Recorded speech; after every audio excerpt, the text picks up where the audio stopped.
আসসালামু আলাইকুম দর্শক, সম্প্রতি সোশ্যাল মিডিয়ায় একটি ভিডিও ঘোরাফেরা করতেছে, ভাইরাল ভিডিও। সেই ভিডিওতে দেখা যাচ্ছে অনুষ্ঠানটি কোনো জন্মদিন কিংবা বিয়ার অনুষ্ঠান হবে। সেই অনুষ্ঠানে একটি মেয়ে নাচতেছে গানে তালে তালে এবং কিছু মুরব্বির লোক সেটা দেখতেছে। দর্শক, আপনার প্রথমে ভিডিওটা দেখুন, তারপর আমি কিছু কথা বলতেছি এই ভিডিও সম্পর্কে।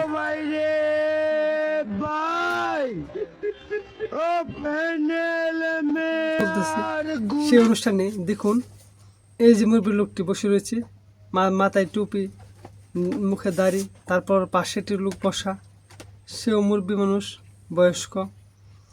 আমার মনে হয় বয়স 60 চুই কিংবা 60 পার হবে। তাদের বয়স 60 পার হবে, ওনাদের বয়স। সেটা আমার বলার বিষয় না। আমার বলার বিষয় যে গান বাজনা হারাম, সবাই জানে। হাদিসে কোরআনে হাদিস বিরোধী গান বাজনা করা, নাচ গান করা, এগুলা। কিন্তু এই মুহূর্তে উচিত ছিল যুব সমাজ থেকে গান বাজনা নাটক থেকে বিরত রাখা, অশ্লীল খারাপ এবং মাদক থেকে বিরত রাখা।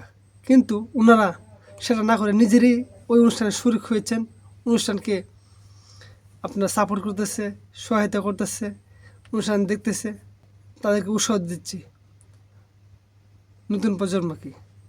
আর আজকেরই যারা প্রবীণ রয়েছে, মুরব্বী রয়েছে, তাদের অবস্থা যদি এরকম হয়, তাহলে আমাদের ভবিষ্যৎ প্রজন্ম কেমন হবে সেটা ভাববার বিষয় রয়েছে।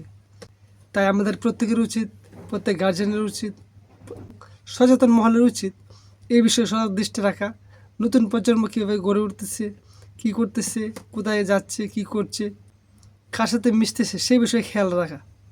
এবং আমরা যারা গার্জেন রয়েছি, প্রবীণ রয়েছি, মুরব্বী রয়েছি, তারা প্রত্যেকেই ছেলে মেয়ে এবং ভাই ভাতিজাকে শাসন করা, সৎ কাজে আদেশ করা এবং অসৎ কাজে নিষেধ করা।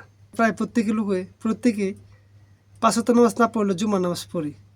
সেই জুমার নামাজে ইমাম সাহেব হুজুরা বয়ান করেন, তোমরা যদি সৎ কাজে আদেশ এবং অসৎ কাজে নিষেধ না করো, তাহলে তোমাদের উপর আল্লাহ তাআলা আযাব আসবে।